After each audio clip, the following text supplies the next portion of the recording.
What is going on, YouTube? I am Germ here. Today I wanted to talk about Cloud9 because boy is there a lot to talk about. There's so many different storylines, so many different angles you can approach this topic. There is people with all different kinds of opinions who feel very, very strongly about them, and I think there's a ton of stuff to discuss. Obviously Cloud9 being a very, very big, very, very popular team with a ton of players. But first up, I just wanted to say that I got this new X and O G2 shirt. This was my little birthday present to myself. My birthday still isn't for a couple more days, but this just came in the mail, so I wanted to rock it right away. I think this thing is so dope. I think it looks super cool. So I just wanted to let you guys know what this was in case anyone was wondering. Before we get into today's video, I just wanted to mention, if you haven't already, please take a second, drop a like on it. I would appreciate it so much. Subscribe to stay up to date on all my latest content. I know we're trying to hit 10K subs. That would be absolutely awesome. And consider checking out my Patreon over at patreon.com/IamGerm, where you guys can get bonus exclusive videos and content every single week that you won't find on YouTube. I would appreciate that a ton. With that being said, here we go. So as you can see here, Cloud9 tweeted out, this is after day 1 of the LCS this week. They said, nah, but why is Ziggs allowed to one-tap towers? C9, LOL, lose the back and forth game against Immortals. And this just got me thinking. I mean, as I was watching that game, the whole chat, everyone, is flaming Cloud9. Everyone's talking about it. It's just crazy back and forth game where Cloud9 starts out really slow start against Immortals. Things were not looking good. Not a lot of lanes were going well, but Fudge got very far ahead on this Viego. Fudge got to the point where he was almost unkillable, where he was almost able to 1v9, and Cloud9 got this game to a very winnable position before absolutely throwing it away. So not only did they lose to Immortals, who's like a middle of the pack team in the LCS right now, the way they lost was very concerning, very disappointing, and it's just kind of setting in more and more how Cloud9 might not be the team that we thought they were in spring. They might not be the team that we thought they were at MSI.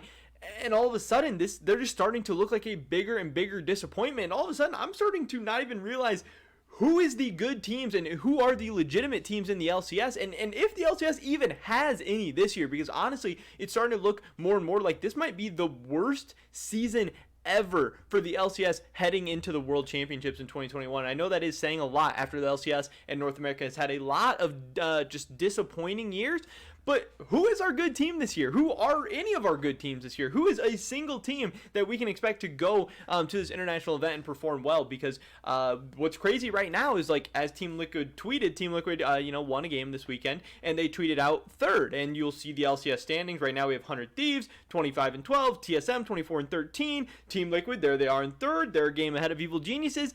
You don't even see Cloud9 on this list. This is the team that won the championship in the spring split. They made it to MSI. They took games off Damwon, took games off RNG. They looked good. Some people were saying it was the best North American international performance ever. And then they come back to North America, where this should have been easier for them than most other teams, because their spring split record carried over. And they had a pretty damn good spring split record. So to fall all the way to 5th place, they'd have to be, even worse than usual, because like they're fighting against their really good record in the spring, and they're still finding a way to drag themselves down. So that is pretty crazy. And then finally, obviously, if you see the LCS standings right now, there is Cloud9. They are tied for 4th, 22-15.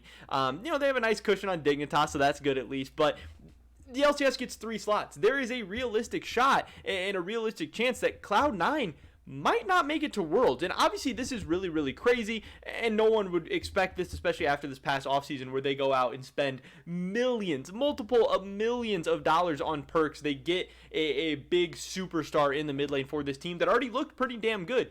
People were saying, 2020 Spring Cloud9 might have been the best North American team of all time, and then you go out and you supposedly got better this offseason. But what is crazy, and drawing the comparisons to that last year Cloud9 team, where 2020 Spring Cloud9 might have been the best North American team of all time. I disagree with that, but people said that. 2021 Spring Cloud9, people said that might have been the best North American international performance of all time. Again, I disagree with that, but people were saying that. Fast forward to summer split for both of those teams.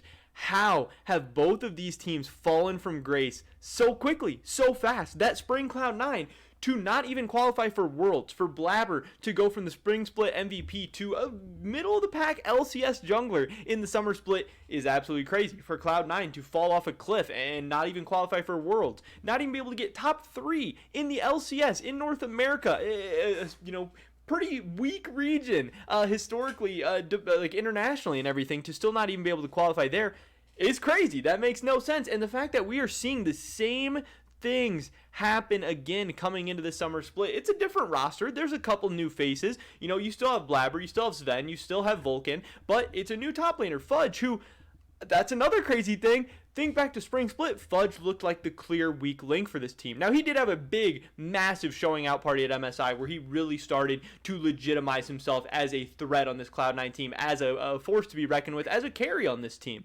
But thinking back to spring split, especially early on in spring split, where a lot of people said he didn't even look like he was LCS level. And now in summer, where he is the one having to 1v9 games for them, he is carrying Sven. He is carrying Perks. He's carrying Blabber. And right now it's not enough. Again, they just lost to Immortals, who is 16-21, 7th place in the LCS. This is a Cloud9 team that wants to win more titles. They're the defending LCS champions. They want to go do well at international events. They just had a pretty decent showing at MSI. They were a couple team fights, a couple plays here and there away from potentially being top 4 at MSI, potentially being even better, taking games off some of the best teams in the world, taking a game off the eventual MSI champions. So they want to be going to Worlds, and they want to be getting out of groups. They want to be competing for semifinals.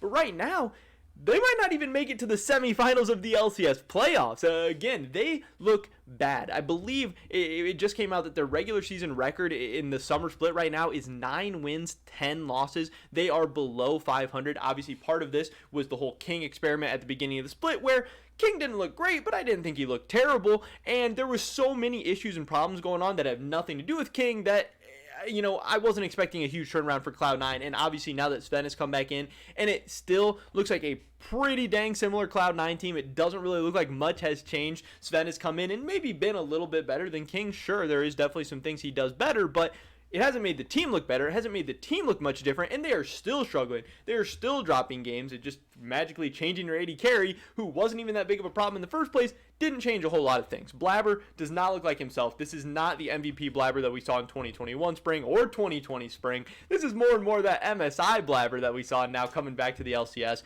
This is not the Perks that we're used to. You know, this isn't like 2018 vintage Perks or anything like that.